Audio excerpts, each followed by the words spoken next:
I think it's very dangerous to think that we can have it all, and we can have it all in terms of having amazing areas in our lives and having 100% satisfaction in every single part in our lives.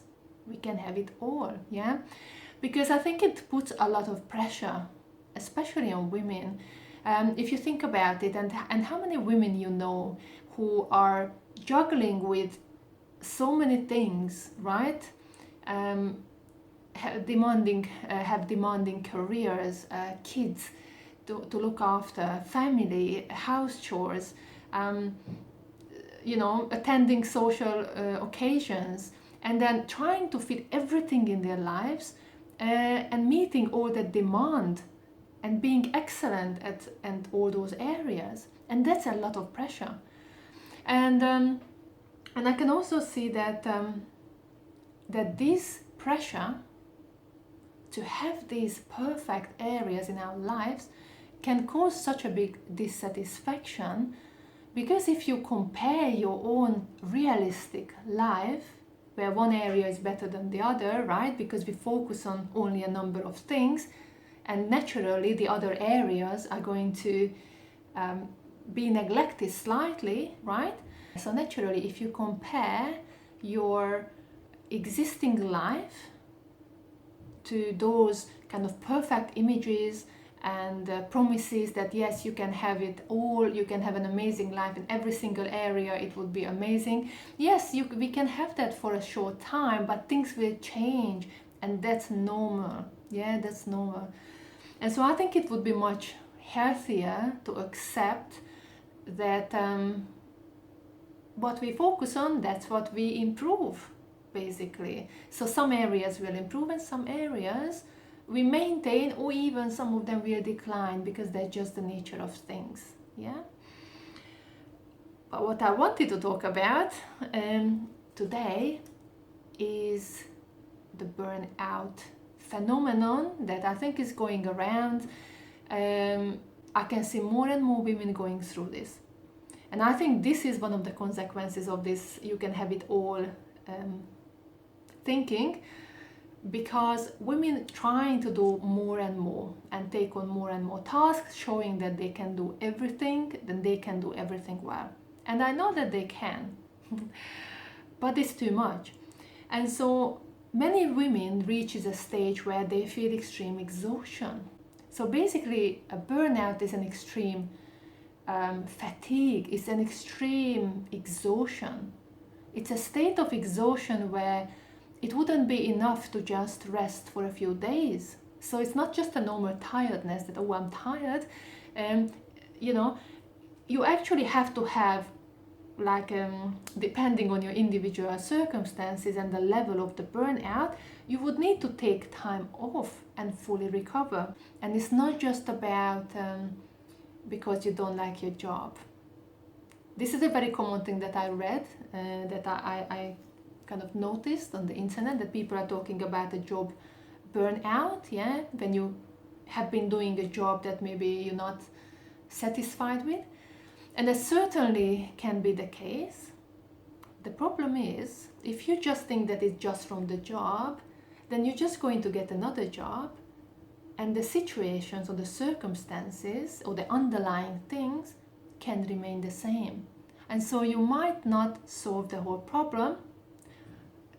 You will be like the fish who kind of jumped out from one fish bowl, to another one. Yeah, it's going to be the same situation. And so with the burnout, what would be very important to look at, and not many people do this, so I'm going to encourage you to do this, is to really take a step back and look at your whole life.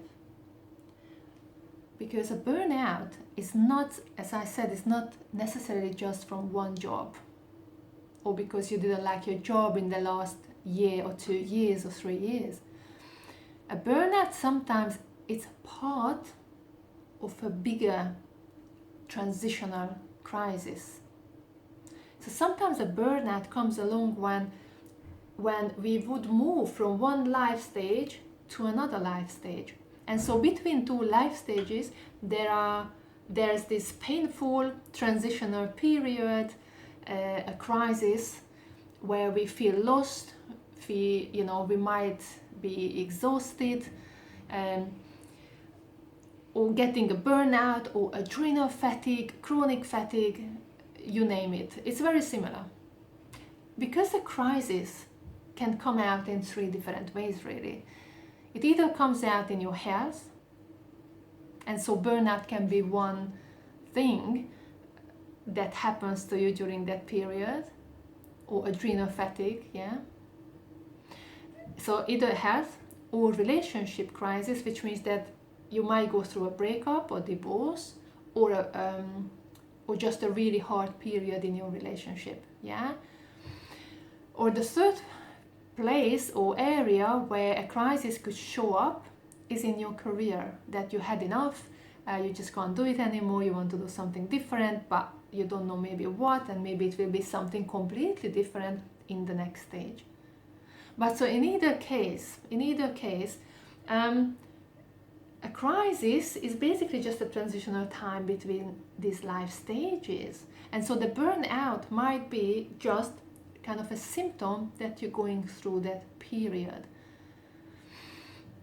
Now, and so very often this burnout, it's about not just changing the job or changing a relationship or something like that, or making the relationship better, but also looking at everything, looking at the whole lifestyle that you have been leading. Yeah? Because what happens is that you have been doing something that worked before, worked for a while, and worked for years, and so that's great. But at some point, when you reach that peak and things started to decline, what happens is that the majority of us, it's a human nature, right? Most of us don't want to change straight away. We're trying to do the same thing that worked before. And so we're trying to force it. We're trying to do things the way we used to do, because that's the kind of way of being and behavior that we know, right? But then what happens is that because things are declining, things are not smooth, and we're not happy anymore, we are not satisfied anymore, things become harder and harder. So when we don't enjoy our job, things become worse, we experience more stress, and we're still trying to maintain that level of, action and behaving in a way that we used to behave. That creates a lot of stress, a lot of resistance. Not resistance, but we're working against the resistance, and that's what causes a lot of stress, and that's what causes a burnout. So what's the conclusion here? Well, the conclusion is that if somebody says, oh, you might have a burnout, okay, then I have to change the job, or I have a burnout and I just have to relax, you have to take a step back and you have to look at your whole life. What I've been doing for the last few years and the last even 5-10 years, what is it? What did I achieve? And where am I right now? And what do I need to change? Because chances are that we have to change things on many different levels in order to move forward. And I've seen this where people don't change soon enough. People don't change soon enough. And that's why things escalate, and that's why a big crisis happens when we resist to change. And that's when a real severe burnout can happen. And I'm certainly talking about from my own experience. I'm talking about it from my own experience here. And so the recovery is going to be very much, again, the same. So the more you can look at and analyze your life and make the necessary changes and have enough recovery time, for sure, good quality sleep, nutrition, all that, it's a package. You have to look at it as a whole kind of changing lifestyle package, really. Then your recovery is going to be quicker. So let me know if anybody went through something similar. I would love to know about what you experienced. Otherwise, have a lovely day and speak soon. Bye bye.